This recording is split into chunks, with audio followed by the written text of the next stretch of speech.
Kisah seorang petani.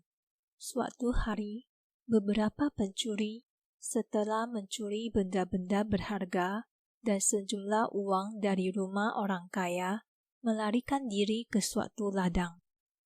Di sana, mereka membagi hasil curian dan berlari berpisah.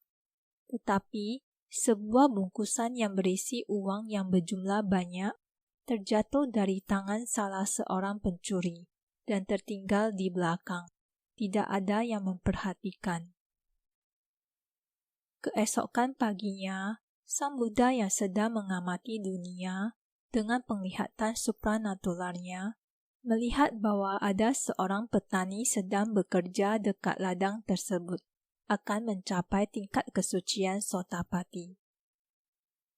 Segera sang Buddha pergi ke sana, ditemani oleh Yang Arya Ananda.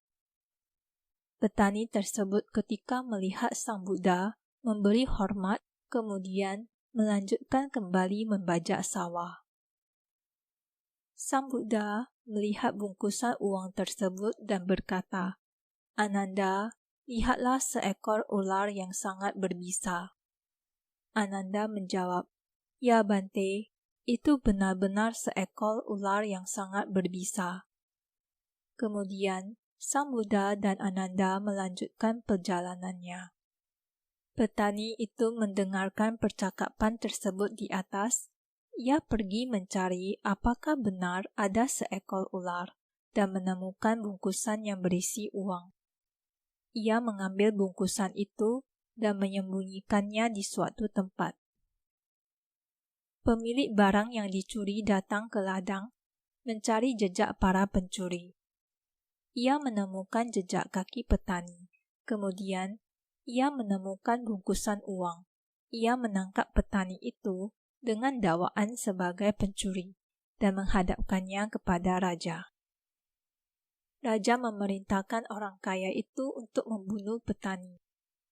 Ketika dibawa ke pemakaman, tempat petani akan dibunuh, petani itu mengulang kalimat, "Ananda, lihatlah ada seekor ular yang sangat berbisa." "Bante, saya melihat ular, sungguh-sungguh seekor ular yang sangat berbisa."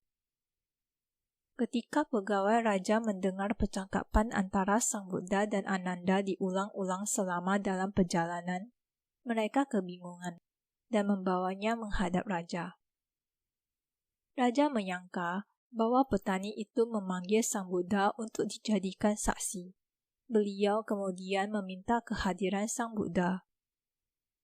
Setelah mendengar segala keterangan apa yang terjadi pagi hari itu dari sang Buddha, Raja mengatakan, apabila ia tidak dapat memanggil sang Buddha sebagai saksi yang menyatakan ia tidak bersalah, orang ini akan dibunuh. Kepada petani itu, sang Buddha berkata, orang bijaksana seharusnya tidak melakukan sesuatu yang akan membuatnya menyesal setelah melakukannya. Kemudian, sang Buddha membabarkan syair 67 berikut.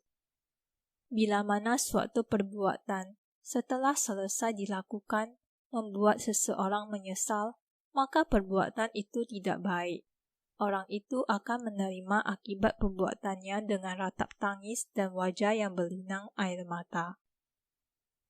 Petani tersebut mencapai tingkat kesucian Sotapati setelah khotbah Dhamma itu berakhir.